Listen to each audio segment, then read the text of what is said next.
Y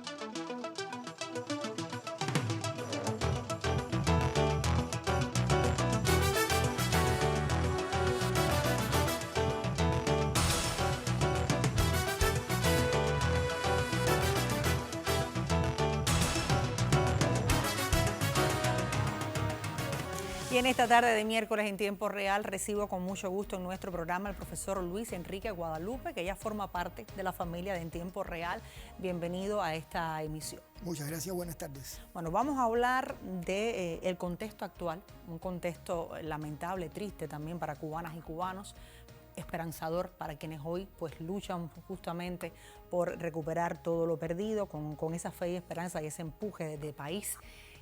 Pero vamos a hablar un tanto, profesor, porque hemos sido testigos del panorama que ha dejado justamente este fenómeno meteorológico Oscar por la provincia específicamente de Guantánamo. Queremos conocer, los cubanos hemos ido ganando cada vez más en esta cultura meteorológica, pero vamos a conocer cuáles son las características fundamentales de los huracanes de este mes en cada temporada ciclónica y específicamente de Oscar. Sí, el mes de octubre es uno de los meses más peligrosos desde el punto de vista histórico, estadístico, para Cuba. Muy centrado para muchas personas en la región occidental, porque en este mes se activa la zona de formación de ciclones del Caribe occidental y en su trayectoria al norte, que es una trayectoria que inevitablemente tienen que asumir prácticamente todos, aunque hay excepciones, los organismos ciclónicos cruzan sobre el occidente de Cuba. Pero eso no significa que sea exclusivamente en el occidente de Cuba. Seguramente nuestros hermanos orientales recordarán a Sandy. Fue un huracán de 2012, afectó en esa época del año a la provincia oriental y a Mateo, que justamente cruzó sobre la provincia de Guantánamo. Por tanto, los huracanes de octubre están entre los más peligrosos que puede sufrir Cuba y, en consecuencia, los desastres naturales que ellos acarrean. Incluso puede haber hasta tormentas tropicales. Creo que está en pantalla ahora un mapa que ilustra los 4 últimos impactos en los últimos 30 años que ha sufrido la provincia de Guantánamo. Estamos viendo ahora mismo porque estamos haciendo un poco de historia y usted menciona cuáles han sido los huracanes que han estado afectando a la región oriental, sí, específicamente a Guantánamo. Ya los tenemos registrados por fecha. ¿Todos estos han estado sucediendo en octubre? No necesariamente en octubre, pero la provincia de Guantánamo ha tenido impacto. Por ejemplo, Sandy no cruzó sobre Guantánamo, pero sí cruzó sobre la región oriental. Sin embargo, Yasmina, la alerta para el mes vale para toda la región, porque siempre que se elabora un pronóstico, fíjese que es un pronóstico, uno no puede estar seguro, dada la división político-administrativa, justamente qué provincia va a ser la más afectada o por dónde va a cruzar el centro del sistema. Y también sabemos que las bandas de alimentación pues pueden, aunque estés lejos del centro de este fenómeno, pues también afecta a las regiones. Hay que estar alerta en todos los sentidos. Aquí estamos viendo los ciclones tropicales que han estado afectando a la provincia, específicamente de Guantánamo. Pero hablemos del caso de Oscar. Muchos expertos aseguran que ha sido un tanto diferente al resto. ¿Usted nos puede comentar, coincide con ese criterio? Sí, ha sido un tanto diferente al resto. Me parece que esa expresión es adecuada. Ha sido diferente en 2 elementos. Primero, en la zona de formación y en el lugar por donde el centro del sistema entró a tierra. La segunda diferencia es el diámetro de los vientos, que es algo que tenemos que dejar bien especificado. Era un huracán de un tipo especial que los meteorólogos en lenguaje coloquial denominan pigmeo. O sea, un huracán muy pequeñito en diámetro, desde el punto de vista de los vientos. Sin embargo, las áreas de lluvia sí pueden extenderse mucho más lejos y ser incluso muy fuertes en algunos lugares. Aquí estamos viendo los vientos que la red básica de nuestro Instituto de Meteorología registró durante esas 24 horas, del 20 al 21 de octubre, hace escasamente unas horas prácticamente, y vamos a ver que las rachas sobrepasaron los 120 kilómetros por hora, las rachas, en las estaciones de Maicí y de Jamal. Jamal está muy cerca de Baracoa. En tanto, los vientos en otras estaciones se mantuvieron en el orden de 65 kilómetros por hora, tormenta tropical, desde el punto de vista de la clasificación de los ciclones. 90 kilómetros, 80 kilómetros. Ese fue en general el campo de vientos, que ya estamos viendo que fue un campo de viento reducido, un anillo de vientos fuertes alrededor de ese centro. Según algunas imágenes que ya se analizan, esto todavía está pendiente de estudio, estaba desarrollando ya un ojo, una estructura cercana al ojo, aunque esto habría que verlo después. Sin embargo, las lluvias tenemos valores muy contrastantes con esas intensidades del viento que no son excesivas para un huracán. Y sobresale lo ocurrido en Valle de Caujerí. Ya lo dice su propio topónimo, el nombre geográfico, Valle. Es una zona llana entre montañas. Las montañas incentivan los procesos de lluvia y allí cayeron nada más y nada menos que 630 milímetros de lluvia. Es interesante porque 612 milímetros de lluvia hubo en Guantánamo, pero cuando el huracán Flora, hace ya 61 años. Sin embargo, ahora este pequeño huracán dio 630 milímetros, de los cuales cayeron la mayor parte en un intervalo de pocas horas. 4, 5, 6 horas cayó la mayor cantidad de lluvia. O sea que los valores de lluvia todos son muy importantes. En Maicí también hubo un valor de más de 400 milímetros. O sea que la lluvia fue el factor fundamental en cuanto a la expresión del desastre, lo cual no quiere decir que los vientos no hayan afectado viviendas de cubiertas ligeras, hayan traído daños en las infraestructuras sociales, económicas. Eso siempre ocurre.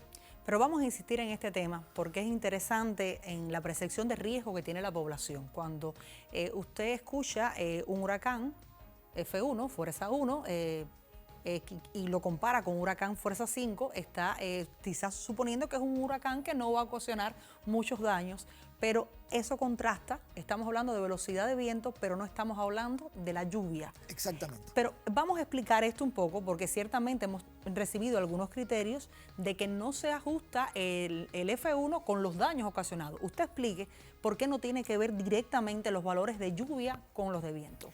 Lo mencionábamos ahorita, Yasmina. Un huracán, independientemente de su intensidad en cuanto a los vientos, puede tener asociada un área de lluvias menor o mayor.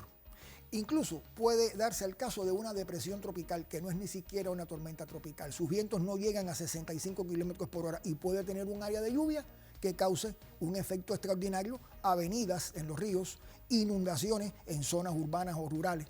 Es decir, la lluvia no está directamente asociada con la escala Saffir-Simpson, que tiene 5 niveles, pero 5 niveles que clasifican a los huracanes por la presión atmosférica en el ojo, la mínima, y por la fuerza de los vientos.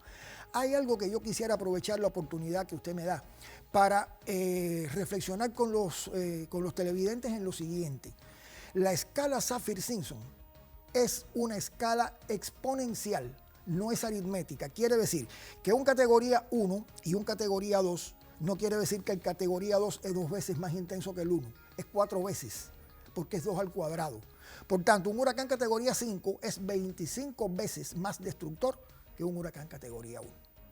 Este fue categoría 1, pero la lluvia fue determinante en los efectos que el sistema meteorológico causó en la provincia de Guantánamo. Por demás, la hidrogeología y el relieve de la región también favorecieron esa incentivación de la lluvia. ¿Y por qué no se tiene la lluvia como un elemento también para definir un tanto la escala de los huracanes? Porque no voy a usar la palabra imposible, pero sí le voy a decir que es muy difícil pronosticar la lluvia, porque es una variable que se comporta de manera discreta. Seguramente los que nos están viendo habrán observado en alguna vez que van, digamos, por una carretera. Aquí está luciendo el sol. Sin embargo, ya puede ver que más adelante, como decimos corrientemente, se está cayendo el mundo y hay, como se dice en la frase popular, un palo de agua. Y esto es que la lluvia puede ser muy fuerte en un lugar y ser prácticamente ninguna a escasos kilómetros, porque depende de las nubes y su movimiento. Depende de esa concentración de nubes, cuán concentradas estén, cómo estén distribuidas en un área mayor o menor, si hay arrastre del mar cerca. Son muchos factores. Bueno, es bueno que comentemos estos temas porque yo creo que el acompañamiento y entender también un pronóstico del tiempo, que son varias variables que estudian diferentes personas que hacen también sus propuestas de cómo debe evolucionar el clima, que como usted dice, casi es imposible determinar cómo se estará comportando, pues nos ayudan a entender este fenómeno y lo que aconteció lamentablemente en Guantánamo por, en este caso, la fuerza de la lluvia. Eso también nos hace entender a veces cuando sucede todo lo contrario, cuando se pronostica que viene un fenómeno, va a llover muchísimo y entonces no sucede lo de la lluvia. Vamos entendiendo que es muy difícil determinar justamente este tipo de valor. Sí. Si me lo permite, una sola nota sobre la palabra pronóstico. Procede del griego, pro, que significa adelantarnos, y gnosis o conocimiento, es decir, un adelantamiento del conocimiento, pero es estimado. Nunca podemos decir que es un anuncio, como muchas personas dicen. No se anuncia, se pronostica, se prevé. Se parece a la medicina, se pronostica el estado de un enfermo, pero usted no puede asegurar así exactamente lo que va a ocurrir con él. Siempre que sucede un evento nos deja experiencia, nos deja saberes para aplicar en una próxima ocasión. ¿Qué debemos aprender de Oscar? Debemos aprender que todo sistema meteorológico es digno de atención y de cuidado. Los sistemas de comunicación tienen que esforzarse por transmitir los avisos, la prevención, hacerlo llegar a todas las personas y desde la época en que no se está produciendo el huracán. Es decir, la preparación de las autoridades locales, la preparación de la población, incluso incorporado a los planes de enseñanza, todo eso tiene que estar poniéndose en engranaje antes de la temporada ciclónica, incluso antes de cualquier temporada. Temporada invernal, temporada ciclónica, temporada de primavera y verano con tormentas eléctricas, temporada de incendios forestales. Siempre que viene una temporada en la que el clima interviene, hay que preparar a la población. Nosotros tenemos la fortuna de que por la voluntad política del Estado cubano tenemos un servicio meteorológico nacional entre los primeros del mundo, pero un servicio que actúa para las necesidades de Cuba.